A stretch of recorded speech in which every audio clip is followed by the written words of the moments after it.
Hey guys, so in today's video, I'm going to be including my little sidekick here. This is Snickers. He's a 12-year-old Yorkshire Terrier, and I've been his sidekick ever since he's been around 8 weeks old. So we go way back. Today, Snickers is going to actually help me build a facial recognition tool for dogs. And he's going to have a little bit of fun with it tonight. He's going to get some treats as well. And we're going to build something that's going to be cool and fun. The application that I'm thinking for is actually building something like a door gate. And the whole benefit of this is this little guy can come in and come out as he pleases, and the authentication is going to be his face. So I don't have to worry about squirrels, I don't have to worry about foxes or anything else that may be around here. It's just going to be simply him being able to come in and out. And he's going to be teaming up with Walter. This is Walter. I built Walter a couple of years ago. It was a fun little project, and so he's gonna have some fun with turning this thing on and on simply with his face. Now, on a side note, if you're actually interested to see how I built this, leave me a comment down below and I will try to go ahead and put up the video to this build when I built Walter. It was a fun little project. Let me know and I'll put up the video for you guys. Now, the way that I have this set up is that every time he looks up, the light's supposed to go on. Every time he looks down, the light is supposed to go off. You will see that sometimes it actually misfires, and that's probably because my hand is in the way. But sometimes it's also hard to coordinate to get his face directly in front of my laptop. See there on the floor. But at the same time, I also only trained his face on maybe a couple of images. So I'm trying to take different shots and different angles in hopes that I can actually get this to work out. But at the same time, my little guy is very excited with having some of this cheese as well, so getting him in frame all the time is a bit of a challenge as well. So learning from the past, I did something a little bit different here. One, I raised my camera up a little bit higher so that he wasn't getting distracted by the screen, and my hand wasn't really coming in the way too much either. So now I get a much better read. At the same time, I've also trained his face on multiple more images, so I'm getting some better results as he looks up and looks down. Though I can't seem to get past the fact that he still is very excited about this cheese, which he absolutely loves. So again, when he looks up, you see that it goes on, and when he looks down, it goes off. And I have to keep flipping different scenes just because sometimes he runs away out of the scene. Like I said, he's a very cute little guy and gets excited about little things.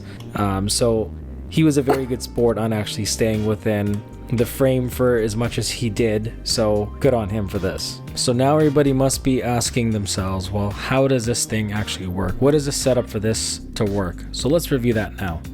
Alright, so let's figure out how this works. First, you obviously need some kind of an image or video that you're going to be recording. In this case, we have my cute little dog.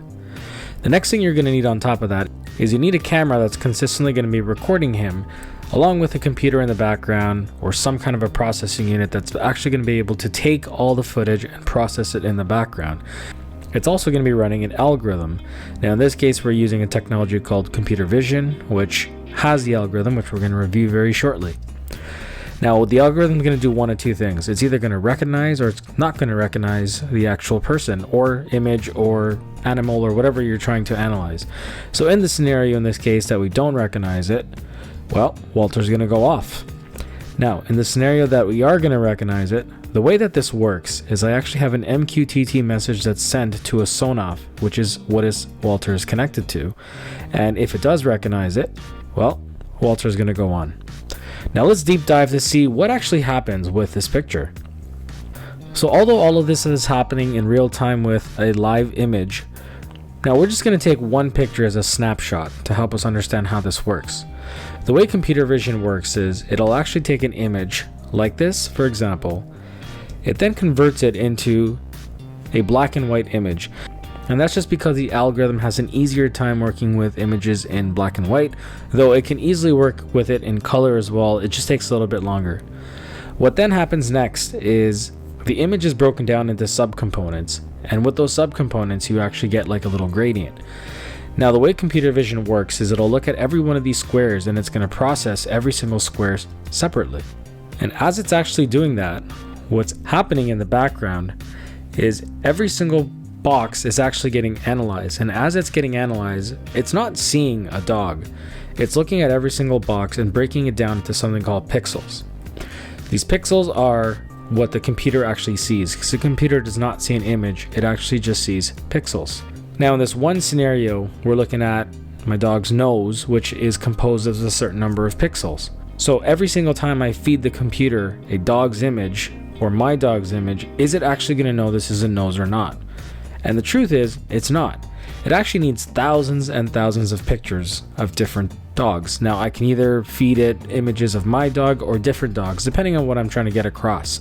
If I wanted to specifically identify him, then I'm going to use 1,000 pictures of him. But if I'm trying to classify different animals, whether it be a dog, cat, fox, pig, or whatever it may be, I need to provide it enough samples so that it understands what a dog looks like.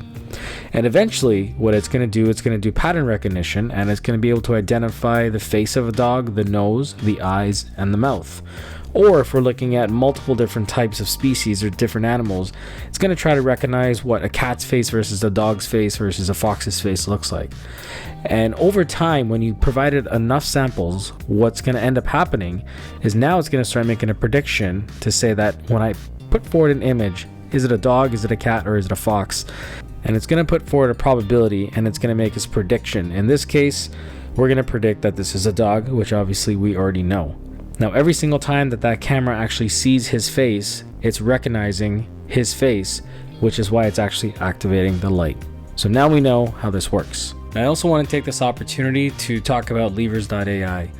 What Levers.ai is, it provides a skills gap for people within organizations or people that may be displaced in capabilities that are upcoming in the future, like AI, machine learning, and software development. If you click the little hamburger up top, you can walk through some of the solutions, whether it be consulting, talent development, and product development. Approximately 800 million jobs that are going to be displaced, but they are going to be replaced with newer jobs. That doesn't necessarily mean that you're going to have a like for like, in which case there's going to be a lot of upskilling that's going to be required.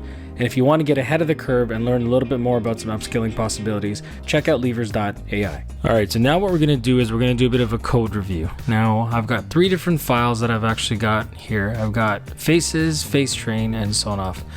What I actually want to do is let's go over the face train document first. The way this actually works is really 2 different ways of looking at this. First of all, it's going to need something called a cascade file. And I've already found one where somebody went ahead and actually created a dog detector.xml, which is what we use as our hard cascade file in this case. I could have gone ahead and trained my own face for my specific dog, though I just wanted something that recognized the dog. So I'll put a link in the description for that cascade file below so that you have access to it if you do want to use it. And all this is doing is it's actually recognizing that whenever an image opens up, it recognizes that it's a dog's face. It doesn't necessarily know what dog it is or what kind of dog it is. This is where I need to train it with my dog's face so that I can actually provide the right labels for it as well, which we'll get to in a second. I've already initialized it with all the weights, all the different configuration that I need to make sure that it recognizes only dogs' faces, so it's not looking at human faces and all that other stuff. What's happening in this entire block of code here essentially is I'm actually going ahead and saying, go into my images folder, which is part of my base directory here, and find anything that has a PNG, JPEG, or JPG associated with it, and pull that in. So let me show you what that looks like right now very quickly. My images file is actually stored, and it has my name and it has my dog's name. And I have a couple of his pictures here, so if I just quickly open it up, he's not very happy there. But if I just open up a couple more images, I have some pictures of when he was a little youngin' to some more recent pictures. But what I'm trying to do is essentially train it on a Yorkie's face, and that's the breed that my dog is. And so that every time it goes ahead and recognizes a Yorkie, it's gonna know that my dog, whose name is Snickers, by the way, go ahead and give it the label Snickers. And so what it's doing is going ahead and pulling all that out. It's taking every single image, it's going and converting it to black and white like we talked about before. It's doing some scaling against it. And then finally it's drawing some bounding boxes around it as well. And then finally, once I give it enough faces to train, it's taking all of that information and it's pickling that basically and putting it into a label so that it knows that if I see this face again, to give it a specific label, and then I'm just calling that trainer.yaml. Finally, when I actually go ahead and open up faces, I'm going to go ahead and open up that XML file again. And this time I'm also going to be reading my trainer file. I know that I have specific labels assigned to it, so in this case it's my dog's face. This here basically initializes my webcam. It opens up access to a live feed, Every time that live feed is going through, it's looking at snapshots of that live feed, going ahead and drawing bounding boxes around it. And then it's saying if I have a certain confidence interval around it, then go ahead and assign it the label, which is right here. In this case, it's going to be his name. And go ahead and put his name around his face and draw a box around it as well. Now, I'm going to get into the last file very quickly, but basically I said if it recognizes his name and it's equal to Snickers, then we're going to use this function called getAuth, which I'll talk about in a second. These are just some basic configurations of the color of the box, you know, how thick you want it to be, where it starts and ends. In this case, it's the entire screen. And finally, if I give it the command to quit, it's going to go ahead and close the capture. So let's go back up here where I was talking about the getAuth. What I want to do here is every single time that it recognizes my dog's face, it's going to go ahead and call this feature called getAuth. Now, getAuth is actually part of my Sonoff file, which is right up here. So I have from Sonoff import star. So when I go here, I actually have my function called getAuth.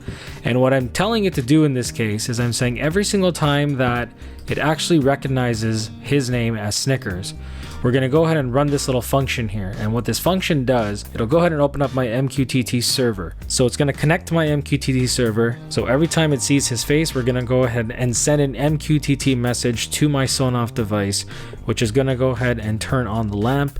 We're going to keep it on for a second, and then we're going to go ahead and turn it off. So that is essentially how this code works and the structure behind the code. All right, now let's quickly go through some of the lessons learned through this experiment.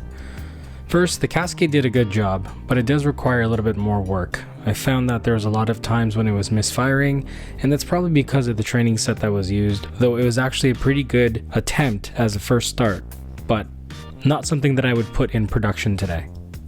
Now, the results were better the second time after I started to retrain the model a little bit more with some more facial features.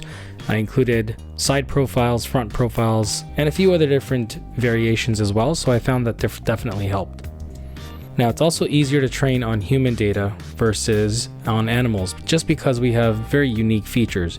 You can have the same breed, for example, of dog that may be, you know, very furry in one case and not so furry in another, and sometimes it may be hard to classify whether that's a dog or something else. I would next time try a different framework, so I was thinking about maybe using PyTorch because I know they've got a great computer vision library as well, or some TensorFlow based algorithm to see how this compares back to this model. And last, maybe I should try training my dog as well after he's eaten and he's not somewhat hungry and focus solely on just the cheese. And always, guys, remember to like, comment, and subscribe. Thank you. All right, little man, what do you think? Do you think we solved this? You do think we did? High five. High five. Good job, buddy. Hopefully we'll get this gate built for this guy pretty soon. Thanks again for watching. Bye-bye.